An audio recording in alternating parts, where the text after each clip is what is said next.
ابھی 2 لفظ بھی نہیں بول سکتے. تو اس کے بارے میں بھی عثمان ڈار کے لیے بھی یہ کہا جا رہا تھا کہ یہ اس کی یہ حالت ہے. اب عثمان ڈار کے بعد نہیں ملے، والدین کو بھی نہیں ملے، تلاش جاری رہی، اور یہ شو کیا جاتا رہا کہ پولیس چھاپے مارے اسلام آباد کی بھی، پنڈی کی بھی، اور اس کو گرفتار شو کیا گیا کہ ہمیں علم ہی نہیں ہے اس کے بارے میں. اب ڈرامے کا سین کیا ہوتا ہے کہ رات کے ٹائم پہ یہ حشاش بشاش کپڑے سوٹ پہن کے آ کے دروازہ بجاتے سے کس کا، ایک مشہور صحافی، ایک اداکار کے بیٹے، شاہد اداکار ہوا کرتے، ہمارے زمانے میں ہمارے پسندیدہ ہیرو ہوا کرتے تھے. تو شاہد کامران شاہد، تو ان کا دروازہ بجتا ہے. ان کے بعد شاہد وہاں پہ حویلی، جو باپ دادا کی حویلی بتا رہے ہیں، اس میں آتے ہیں، اس کو ویلکم کر کے اندر بٹھایا جاتا ہے اور اس سے انٹرویو کیا جاتا ہے. انٹرویو دیکھنے کے بعد وہ انٹرویو اب گردش کر رہا ہے پورے ٹی وی پہ رات سے. مجھے ٹائم نہیں ملا کہ میں صبح یہ کر لیتا، وہ لیٹ ہو گیا میں طبیعت کی ناسازی کی وجہ سے. تو وہ انٹرویو تمام چینلز پہ، تمام سوشل میڈیا پہ زور شور سے دکھایا جا رہا ہے کہ جی شاید کامران شاہد کے ساتھ انٹرویو ہوا ہے اور انہوں نے اپنے بارے میں جو کچھ بتایا وہ دیکھیں. اب جن لوگوں نے دیکھا ہے اس کے اوپر سب سے اچھا تبصرہ جو کیا ہے اس ویڈیو کے اوپر منصور علی خان نے اپنے ولاگ میں کیا ہے. اگر آپ وہ دیکھنا بھی نہ بھولیں، وہ بہت پائے کے ہیں، اینکر بھی ہیں اور ان کا اپنا یوٹیوب بھی ہے اور 1 ملین تک ان کے سبسکرائبر بھی ہیں. تو انہوں نے اس کی ادھیڑ کے رکھ دیا اس انٹرویو کو. اور ہماری نظر میں بھی وہ انٹرویو جو تھا پری پلان، یعنی پری ریکارڈیڈ تھا، وہ آن ایئر نہیں تھا، یا ڈیلے کے ساتھ 1-2 منٹ کے ڈیلے کے ساتھ نہیں تھا، بلکہ وہ ریکارڈ کیا ہوا تھا. ان کی بات کرنے کا انداز سے، ان کی چیزوں سے انداز سے وہ کیا تھا. اب ان میں سوالات کیا کر رہے ہیں، پائے کہ میرے پسند کے اینکر ہیں کامران شاہد، وہ ان سے سوالات کیا کیے، آپ 9 مئی کے واقعات میں کیا سمجھتے ہیں، کون ذمہ دار ہے. تو وہ صحیح جواب نہیں دے سکتے کہ جیسے اسکرپٹ دیا ہوا اور صحیح نہیں پڑھ رہے ہوں، یا اور ان کے ذہن سے وہ نکلا گیا کہ جس طریقے سے طوطے کو پڑھایا جاتا ہے وہ نہیں وہ جواب نہیں کہ وہ جی دراصل ایسا ہوا کہ یہ نہیں ہونا چاہیے تھا. تو وہ لقمہ دیتے ہیں شاید. آپ کی نظر میں یہ اس کی ذمہ داری عمران خان کے اوپر جاتی یا نہیں جاتی؟ وہ کہ ہاں وہ تو دیکھیں، وہ وہاں تو ہر میٹنگ میں وہ موجود ہوتے تھے، ان کے مرضی کے خلاف تو کوئی ہوتا نہیں تھا. پھر ان سے سوال کیا جاتا ہے کہ 9 مئی کی جو تنصیبات اور یہ جو ہے کس نے پلان کیا تھا، کیوں تھا؟ تو کہتے ہیں جی وہ لوگ مشتر تھے، ان کی گرفتاری.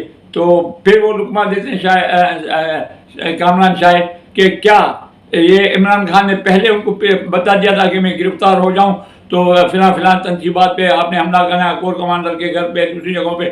تو وہ فوراً جی وہ ایسے ہی ہوا ہے. انہوں نے وہ یعنی جیسے یاد دلایا تو اس طریقے سے. تو کم سے کم اتنے بڑے اینکر کو کم سے کم اس کو 2 گھنٹے بٹھاتے، اس سے دوبارہ انٹرویو ریکارڈ کراتے، جیسے وہ خود اپنی. تو یہ جو بھی دیکھتا ہے، میری شدید اختلافات ہے PTI سے لیکن اس صورت میں یہ لگتا ہے کہ یہ ٹوٹل جو ہے ریکارڈیڈ، اور جو چیز حکومت نے جو ذمہ داری رکھی یا ایجنسیز نے جو کامران شاہد کے اوپر ذمہ داری رکھی کہ ان سے یہ انٹرویو کروانا ہے، تو وہ اس طریقے سے اس ڈگر پہ لے کے جانا چاہ رہے تھے اور اس میں کامیاب بھی ہو گئے. وہ جو جہاں بھی کہتے جو بھی چیز پوچھے اس کا محاور جو ہوتا کہ آخر میں جی وہ اس کی ذمہ داری کس کے اوپر ہے، لوگ جو جمع ہوئے یہ وہ عمران خان کے اوپر سارا جو ان کا. اب جو انٹرویو ہو تو آپ دیکھ لیجیے گا. اب 3-4 سوالات ہیں جو میں معلوم کرنا چاہتا ہوں، جو کہ کامران شاہد نے سوال نہیں پوچھے، جو اہم سوالات تھے. یہ ہونے چاہیے تھے انٹرویو میں. آپ ایک بندہ اٹھایا گیا ہے جس کے ایجنسیز کے اوپر الزام ہے کہ انہوں نے غائب کیا ہوا ہے، رشتہ دار کہتے ہیں کہ جی اغوا کیا گیا ہے، اور 25 دن سے وہ بندہ جو ہے انڈر گراؤنڈ ہو گیا ہے. اگر ایجنسیز نہیں بھی لے کے گئے، کہیں چھپا ہوا ہے، تو وہ رات کی تاریکی میں کیسے آتے ہیں؟ اور کہیں بھی نہیں جاتے، نہ کسی بازیاب ہونے کے بعد نہ اپنے گھر چلے جاتے ہیں کہ پہلے ماں باپ سے تو مل لوں. اس سے ملنا انہوں نے درکنار نہیں سوچا، آ کے بھائی ہمیں شاہد کامران کے دنیا کے پروگرام میں انٹرویو دینا. تو یار یہ عقل نہیں مانتی. شاہد کامران صاحب یہ چیز عقل نہیں مانے گی. آپ کے جو لوگ ہیں جو پی ٹی آئی کے اوپر تنقید کر رہے ہیں وہ ان کے دل میں بھی جو ہے ایک رحم دلی والا سلسلہ ہوگا پی ٹی آئی کے لیے کہ پی ٹی آئی کے ساتھ ہمدردی ہوگی. جو میں نے دیکھا ہے تو میں خود اپنے مائنڈ چینج کرنے کی سوچ رہا ہوں یار یہ تو بالکل جاتی ہوئی ہے, بالکل ہی جاتی ہے, اور اس کو آپ منہ میں ٹھوس کے الفاظ دے رہے ہیں اور عمران خان کے اوپر وعدہ معاف گواہ بنا رہے ہیں. بے شک بنائیں. عمران خان کے اوپر 500 کیسز اور لگے ہوئے ہیں, اس میں سزا ہو جائے گی, نائل بھی ہو جائے گا, 25 سال 20 سال کے لیے اندر بھی ہو جائے گا. لیکن یہ آپ ایک صحافت کو داؤ پہ کیوں لگا رہے ہیں؟ آپ کے پاس آیا رات کو, اچھا یہ پوچھتے تو صحیح بھائی آپ اتنے دن کہاں تھے, کہاں کون اٹھا کے لے گیا, تھوڑا اس کے اوپر روشنی ڈالو یار. وہ کہتا ہے یار میں ایجنسی لے گئی, یار میں پولیس کی مجھے پکڑ کے لے گئی تھی, پھر مجھے یہ کیا وہ کیا, یا میں انڈر گراؤنڈ تھا, دوست کے بنگلے پہ تھا, یا میں چھپ گیا تھا. اچھا یہ کامن سینس ہے کہ یہ سوال پوچھنے چاہیے, یہ کسی نے پوچھنے کی کوئی گوارا نہیں کیا. اب وہ دیکھیں کیا ہوتا ہے. اس کو اگر پھر دوبارہ اریسٹ نہیں کیا جاتا, کیونکہ کیسز تو لگے ہوئے ہیں نا اس کے اوپر, اگر نہیں اٹھایا جاتا تو دوسرے اینکر جو ہیں وہ یہ سوالات ضرور کریں کہ بھائی آپ اتنے دن 25 دن کہاں تھے؟ کیا آپ اسامہ بن لادن تھے کہ آپ کو کوئی ڈھونڈ نہیں سکتا تھا؟ کیا آپ ایسے ڈون تھے جس کو 12 ملک کی پولیس تلاش کری ہو, آپ نہیں مل رہے تھے؟ آپ تلاش میں نہیں ملے اور نکل کے آ کے فرسٹ کلاس طریقے سے آپ نے گاڑی بھی کی ہوگی, ٹیکسی میں, رکشا میں, یا کوئی آپ کو چھوڑنے گئے ہوں گے جو آپ کو کانوال شاہد کے گھر پہ لے کے گئے. اب کہا جاتا ہے کہ جی یہ کوآرڈینیٹر جو ہوتے ہیں جو ارینج کرتے ہیں انٹرویو لوگوں کے ساتھ دنیا نیوز کے, انہوں نے ارینج کیا تھا ان کو. بھائی انہوں نے بھی کیا تھا, زمین میں سے لائے, جیل میں سے لائے, ایجنسی سے پکڑ کے واپس نکال کے لے آئے, بیلف کو لے کے جا کے کسی تھانے پہ چھاپا مروا کے لے آئے. کس طریقے سے کہاں سے لایا, یہ سوال تو بتاؤ کہ آیا کہاں سے اور یہاں کیوں آیا؟ صرف جاتا اپنے گھر پہ, پہلے والدہ کے قدم چھوتا, اس کے بعد نمودار ہوتا, آتا سرنڈر کرتا, آرمی میں کرتا, پولیس میں کرتا, جہاں کے مقدمے میں لگا, یا آ جاتا کامران شاہد میں پلیز پہلے مجھے آپ سے بہت محبت ہے, آپ سے انٹرویو کرنا چاہتا ہوں, آپ میرا انٹرویو کریں. تو یہ طریقہ تو مانا جا سکتا ہے. لیکن ایک بندہ 25 دن سے غائب ہے جس کے اوپر الزام ہے کہ اس کو ایجنسیوں نے غائب کر دیا, جس کو اخبارکاروں نے غائب کر دیا یا پولیس نے غائب کر دیا, تو اس کا نمودار ہونا, آنا, اور ایک گھر پہ ٹی وی اسٹیشن پہ نہیں گئے, انٹرویوز ہوتے ہیں یا تو ٹی وی سیٹ پہ چلے جاتے ہیں وہاں کرتے ہیں, یا پھر کنٹیکٹ کرتے ہیں کہ بھائی جو اینکر ہوتے ہیں کہ فلاں صاحب آپ سے میں انٹرویو کرنا چاہ رہا ہوں, تو ان کے گھر پہ کیمرہ اور یہ وہ سارے لوازمات بھیج دیے جاتے ہیں, وہاں پہ بیٹھ کے وہ انٹرویو ریکارڈ ہو. تو یہ کچھ بھی نہیں ہوا اور ڈائریکٹ آئے ان کی حویلی کے اوپر, حویلی کو دکھانا بھی مقصود ہو گیا, اور شاید کامران شاید کے ویورس بھی بڑھانے تھے, اس کے کمنٹس بھی بڑھ جائیں گے, سب کچھ. تو یہ اس طریقے سے, تو یہ ایسی اونچی ہٹکنڈوں سے یہ معاملہ جو ہے مشکوک ہوتا جا رہا ہے. ان کے بھائی کا انٹرویو آج بھی ایک گردش کر رہا ہے جس میں اس نے پھر کہا ہے کہ جی یہ عام پی ٹی آئی کے ممبر ہے اور ہمارے اوپر یہ ظلم کیا جا رہا ہے, عمران خان جیسا محب وطن کوئی نہیں ہے, اور اس کے اوپر خامخواہ الزام. آج کے سوشل میڈیا پہ اس کے انٹرویوز ہیں. اس کی والدہ محترمہ ہمارے بہنوں جیسی ہے, تو ان کا کیا پیغام آیا ہے؟ خواجہ صاحب میری بات غور سے سن لو, جو تم چاہتے تھے وہ تم نے عثمان ڈار کو گن پوائنٹ پہ رکھ کر اپنے مقاصد کو پورا کیا ہے. سیاست عثمان ڈار نے چھوڑی ہے, اس کی والدہ نے نہیں. اب تیرا مقابلہ میں کروں گی سیاست میں, اور میرا چیلنج ہے تمہیں کہ تم میدان میں آؤ اور دیکھو کہ تمہارے شیر کا میں کیا اثر کرتی ہوں. وہ کہتی کہ خواجہ سعد رفیق کو یا خواجہ رفیق کو کہا کہ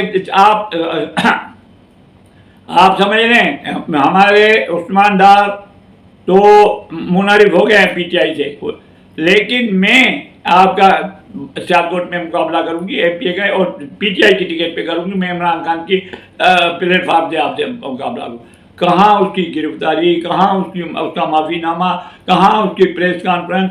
تو یہ سلسلہ جو ہے اس کی والدہ یہ دری لگا رہی ہیں. بھائی جو ہے وہ اب بھی کہہ رہے ہیں کہ ہم پی ٹی آئی کے کارکن ہیں، ہمارے اوپر ظلم نہیں کیا جائے، ہمیں دیواریں نہیں لگائے. آج کی بات ہے یہ. کل انہوں نے جو انٹرویو میں کیا کہا ہے کہ بھائی میں سیاست سے بھی توبہ کرتا ہوں اور پی ٹی آئی کو خیر آباد کرتا ہوں، میرا پی ٹی آئی سے کوئی تعلق نہیں ہے. یہ سلسلہ 9 مئی کے بعد جو بھی گرفتار ہوتا تھا ان سے پریس کانفرنس کروا. اب یہ نیا انٹروڈیوس کیا گیا ہے کہ ان کو غائب کرو، اس کے بعد پریس کسی ٹی وی اینکر کے سامنے آ جائے، وہاں 10 برائیاں کرے عمران خان کی. اس کے بعد اپنے انٹرویو میں وہ پریس کانفرنس والا سلسلہ ختم. اب اپنے انٹرویو میں وہ کہے کہ جی میں توبہ طائب ہو گیا ہوں، پی ٹی آئی والے ملک دشمن تھے، ملک کو تباہ کرنا چاہتے تھے، ایجنسیز کے خلاف تھے، اور جتنا بھی ہوا حملے وغیرہ اس کو مینیج کرنے والے عمران خان تھے. اس کے بعد اس کی جان خلاصی ہوگی. لیکن میرا خیال نہیں کہ اس کی جان خلاصی ہوگی. اس کو پھر دوبارہ اٹھا دیا جائے گا، کیونکہ ان کے والدہ اور بھائی ابھی وہی حرکتیں کر رہے ہیں جیسے جو ہے اپنے خاتون وزیر وہ پکڑی جاتی تھی، پھر بیٹی اس کو منع کرتی تھی، مزاری شیرین مزاری، تو پھر وہ گرفتار ہو جاتی تھی. یہ اس طریقے سے ہوتا رہے گا. تو اب میں تمام دوستوں سے یہ گزارش کرتا ہوں کہ آپ اس ویڈیو کو دیکھیں، جہاں بھی آپ کو ٹی وی پہ ملتی ہے، کسی سوشل میڈیا پہ، کسی بھی چینل پہ. اس کے بعد آپ رائے قائم کریں کہ یہ دلوائی گئی ہے، انٹرویو بنوایا گیا ہے، وہی الفاظ کہلوائے گئے ہیں جو چاہتے تھے لوگ، طاقتور لوگ جو چاہتے تھے وہی کہلوائے گئے ہیں، یا یہ خود بخود سرنڈر ہوا ہے واپس آ کے اور انہوں نے ہاتھ اٹھایا. تو یہ جو ہے پاک آرمی ہماری انتہائی معزز اور چیف آف آرمی اسٹاف اس وقت جس طریقے سے مقبولیت کی سیڑھیاں چڑھ رہے ہیں، خاص کر کے ڈالر کی قیمت گرانے میں، خاص کر کے سمگلنگ روکنے میں، چینی آٹا یہ جو بوریاں بھر کے جا رہی تھیں، ٹرکوں کی ٹرکیں جا رہی تھی افغانستان، وہ ختم کرانے میں ان کا نام مقبولیت کی سیڑھیاں چڑھ رہا ہے. اور یہ حرکتیں جو ہیں یہ ان کے لیے پریشان، ان کے مقبولیت کے گراف کو گرا بھی سکتی ہے. ہم نہیں چاہتے کہ کوئی ایک لفظ بھی ہماری پاک آرمی کے خلاف کوئی بولے، لیکن اگر ایسی حرکتیں ہوتی رہیں گی، کوئی خوف سے تو نہیں بول سکے گا، لیکن دل میں اس کے کیا تاثرات ہوں گے اس کے لیے آپ سوچیں. آپ گرفتار کریں بے شک کریں، غائب بھی کر دیں بے شک کریں، لیکن اس طریقے کے آپ وہ پریس کانفرنس اور تک تو بہترین بات تھی پریس کانفرنس کی، سب کے سامنے سوال کے جواب دیا. بھائی کہاں گئے تھے؟ میں فلاں جگہ پہ 20 دن تھا، میں انڈر گراؤنڈ ہو گیا تھا، میں پہاڑوں میں چلا گیا، میں افغانستان کے بارڈر پہ چلا گیا تھا، اب میں جب توبہ طائب ہوتا ہوں میں پی ٹی آئی ایسے تو یہ کر. لیکن یہ رات کے کہاں تھے، کس طریقے سے آئے، آرمی کو جو تلاش میں ایجنسیز اور پولیس اس کو گرفتار کرنے کے لیے ان کے ہتھے نہیں چڑھا، آرام سے حشاش بشاش کپڑے صاف ستھرے کپڑے پہن کے ایک آدمی کے گھر پہ آ جاتا ہے، اینکر پرسن کے گھر پہ آ جاتا ہے کہ یہی گھر اس کا ہو سکتا ہے اس نے زندگی میں کبھی دیکھا بھی نہ ہو شاید کامران شاہد کا گھر، لیکن وہاں پہنچتا ہے، اپنا انٹرویو دیتا ہے. انٹرویو بھی کیا دیتا ہے، ریکارڈ کرواتا ہے، جو کہ 2-4 گھنٹے کے بعد اپروول کے بعد یہ شائع کیا گیا. کامران شاہد میں اتنی ہمت ہی نہیں ہے کہ وہ اپنی طور پہ یہ چلا دے. وہ ظاہر جنہوں نے انٹرویو دلوایا ہے اس سے اپروول کروایا ہوگا، اس کے بعد یہ شائع ہو. بہرحال اللہ تعالیٰ سب کو محفوظ رکھے اور جو ہے پاکستان کو سلامت رکھے. پاک فوج کے وقار میں بالکل کوئی گراوٹ نہ آئے، مقبولیت تو ہم بہت نقصان اٹھا چکے ہیں. 9 مئی کے بعد پاکستان بہت نقصان اٹھا چکا ہے، تو آئندہ کوئی ایسی حرکت نہ ہو. ایسے ابھی انٹرویوز اور آئیں گے، ابھی شیخ رشید بھی اسی طریقے کسی وقت نمودار ہو جائیں گے، راجہ بازار میں گھومتے ہوئے نظر آئیں گے، یا چلے جائیں گے کامران شاہد کے پاس جائیں، یا کامران خان آج کامران خان کے ساتھ چلے جائیں، یا منصور علی خان کے اسکرین پہ نظر آ جائے. تو یہ سب اب جتنے بھی ہیں اب یہ ایک پریس کانفرنسیں نہیں ہوں گی، اس طریقے سے ہوں گی. امید ہے ویڈیو آپ کو پسند آئی ہوگی. جن دوستوں نے اب تک میرا یوٹیوب چینل سبسکرائب نہیں کیا ان سے گزارش کریں سبسکرائب بھی کریں، بیل آئیکن کو پش کرنا نہ بھولیں. اگر پسند آئی ہے تو اس کو لائک بھی کیجیے گا. اجازت دیجیے. پاکستان زندہ باد.